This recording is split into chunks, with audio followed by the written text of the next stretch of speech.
कनिष्ठ जंत्री को चप्पल माड़ गाईसिलेट थाना अभियोग।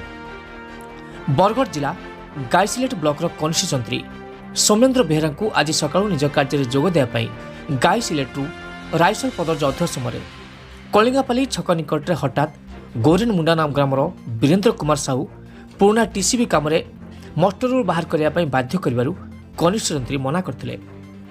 तेबे तुरंत उत्त्यक्त होई वीरेन्द्र कनिष्ठ जंत्री को चप्पल ने माड़ मारते। परे कनिष्ठ जंत्री एने ब्लॉक कार्यालय पहुंची उक्त घटना विषय में बीडीओ श्रीयुक्त लक्ष्मण माझी को अवगत कराइथिले।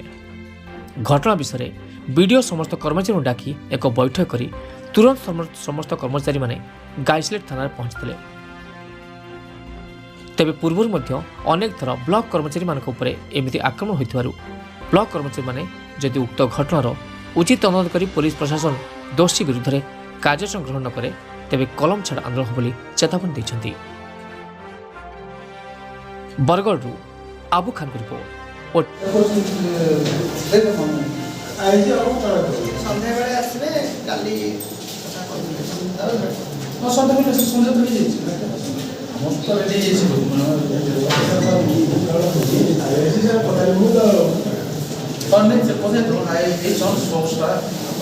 जमाले को मना नहीं करता, क्योंकि वो ऐसी निजा पता है, मतलब नहीं दे, निजा पता है।